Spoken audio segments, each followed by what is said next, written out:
Kwingineko huko kaunti namba 25 tunaarifiwa wakazi wa Samburu wameibua wasiwasi kuhusu matumizi ya fedha za bajeti ya mwaka wa 2024-25 wakihofia kufujwa kwa fedha za umma. Katika kikao cha kupokea maoni kuhusu bajeti ya mwaka ujao, wakazi wamehimiza uwajibikaji zaidi.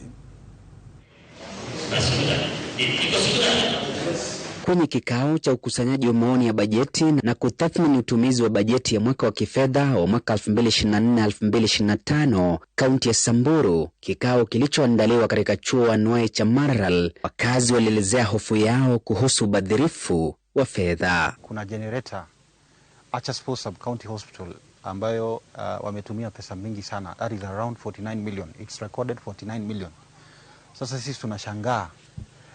Yani ukikaa kuangalia hii project ya 49 million, yani you cannot see the value for that, like what is cited at the ground, na yet our hospitals haina, some of them haina madawa. Hard copy tulikuwa tumewekewa 4.9. Kwa soft copy, kwa public participation tumeletewa ikiwa 49 million.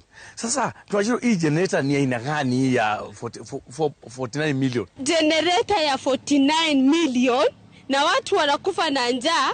Wazazi wengine wanastruggle kupeleka watoto shule ya grade 10, hospitali hakuna dawa na wanatupelekea generator ya 49 million. Hii ni gani sasa? Wakazi hao wakishinikiza uwajibikaji, serikali imejitetea dhidi ya madai hayo.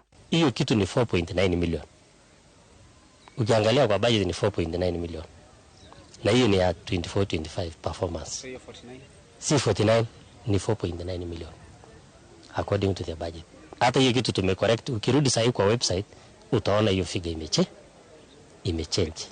It was an error. Vile vile wametilia shaka vikao hivyo kuandaliwa mijini, wakisema kuna wanyima fursa wananchi mashinani kuwasilisha mapendekezo yao. Hii public participation tulikuwa tunaomba tuweze kufikisha pale mashinani, sikuwa tu peke yake tunafanya kwa town, ndo tupate kusikia sauti ya kila mwananchi. Hii public participation isiwe tu ya kuraba stamp vitu za serikali, isiwe tu for formalities. Sure. Tulikuwa tunaomba hii public participation iwe maono ya wananchi iweze kusikika. Ripoti hiyo aidha inaashiria kuwa 49% ya bajeti ya mwaka 2025-2026 katika kipindi cha miezi 6 ya kwanza ilitumika kwa mishahara na marupurupu, 33% kuendesha operesheni ya kaunti na 18% kutumika kwa utekelezaji wa miradi ya maendeleo, hii ikiwa kinyume na sheria ya usimamizi wa fedha za umma. Mchakato huu unapoendelea, kikubwa anachozidi kushinikiza wakazi wa hapa ni wajibikaji wa maafisa walio katika afisi za umma kuwajibikia rasilimali za umma